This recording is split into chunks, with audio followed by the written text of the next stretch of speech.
"A cup of sugar and 2 sticks of butter," said a woozy Joe the Honey Badger Rodriguez. He sat on his stool in his corner of the ring, but didn't know it. His head swam in a sea that didn't exist. 3,000 people paid a full month's rent in order to pack into the Eastern Coliseum to see him fight Richard Two Fists Johnson. "What are you talking about?" asked his manager, Carl, in a voice that sounded like he was gargling nails, thanks to decades of smoking. He was standing beside him and just splashed water in his face. "If you want some sugar, you better talk to your wife. Not me. No. Not from you. I always helped Grandma make the best peanut butter cookies when my parents dropped me off. If I could only remember." Joe put his hands out like someone had just put a mixing bowl in front of him. Then he started mixing it. "Ah, dang it. Snap out of it, Joe." Carl slapped him in the cheeks, but Joe just kept stirring his imaginary bowl. "Give me the smelling salts," he said to his assistant on the opposite side of Joe. When Carl cracked open the salts and waved them under Joe's nose, he sat up and flailed his arms like he was about to lean his chair off a cliff. A world of violence and sweat came crashing down on him. "Geez. Where am I?" "You're still at the fight, kid." "Damn it. Am I winning?" "No. Not at all. He's kicking your culo, kid. It's the 3rd round and you've barely touched him. If it hadn't been for that bell, you would have already been done by knockout." "That sounds terrible." "Yeah, it is.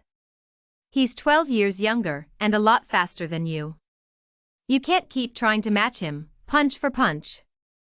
Give him a target and let him tire himself out for a while. Take your time. Okay? Wait till you bring him down to your level, then unload on him. You got me?" Carl sprayed water over the cut on Joe's forehead to clean it out. "Yeah, I got you. Tire him out." Joe nodded his sweaty head and the bell rang again. He stood up and put the mouth guard back and then tried to repeat himself. "Tire him out." The crowd cheered from the darkness as the light of God shone down onto the ring. "The house that Rosa built." That's what they called it. TV cameras surrounded the ring from just outside. Commentators commented on their every move. Joe stepped into the center and met his opponent, Two Fists Johnson. Johnston was visually leaner and more fit than Rodriguez. When he punched, it was like his whole arm turned to lightning. When his glove hit flesh, it sounded like thunder. If he did make contact, it felt like a punch from the gods themselves. But his footwork was sluggish and clumsy. Rodriguez had to make sure he could outmaneuver Johnston to stay out of his way. Johnston threw a right, but Rodriguez stepped aside and let the blow glance off. He hopped on his feet, like he was stepping on hot coals. Johnston threw another and Rodriguez turned to let it fly right past him. Rodriguez stepped back, just as Johnston stepped in with an uppercut. The crowd cheered as everyone thought that he'd finally dialed into Johnston's rhythm. He'd figured him out, and it was just a matter of time now. For several seconds Rodriguez let Johnston throw all the punches he wanted and always seemed to not be where he aimed. Then Rodriguez got distracted. A spare thought floated through his mind, just long enough for a left jab to land square on his nose. He reacted with one of his own but overextended his reach, giving Johnston the perfect opening to cleanly land a right hook on Rodriguez's jaw, sending him to the mat as surely as if someone flipped a switch. The referee ran over and threw his hand out. "1 cup of butter, definitely. And another cup of peanut butter. It sounds like a lot, but it isn't. That's why Grandma was always so smooth. 2 cups of sugar. One of white and the other of brown. That's what kept Grandma so sweet. 3 whole eggs. 2 if they're the large kind. You can't forget those. They hold everything together. Just like Grandma. 4 flour. You need flour.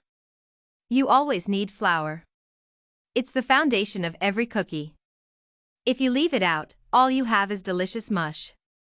2½ cups of it should do the trick. Then 1½ teaspoon of baking soda and 1 teaspoon of baking powder to help them rise in the oven.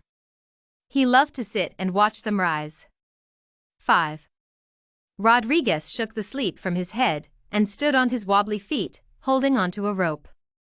As he rose, the crowd erupted in cheers. Rodriguez's grandmother was one of the regular women's boxing competitors in the Eastern Coliseum back in her day.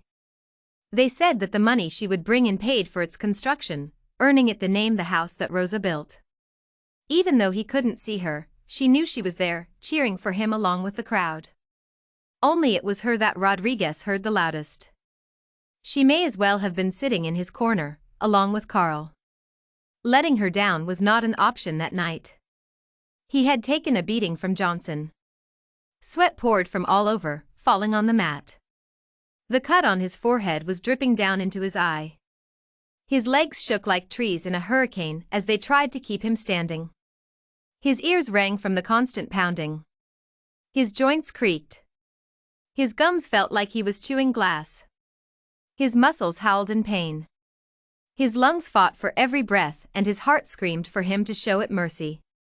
But he absolutely refused to let Grandma see him lose.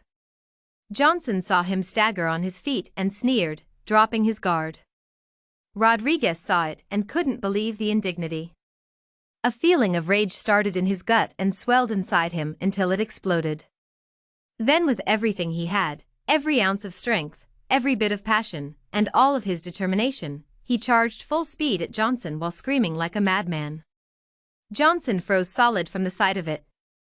With one right hook and with the power of an out-of-control freight train, Rodriguez sent Johnston crashing to the mat.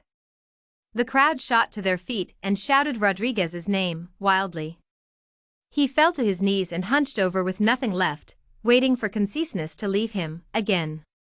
But 10 counts later, it was all over. Carl scurried into the ring to help the referee lift him back to his feet.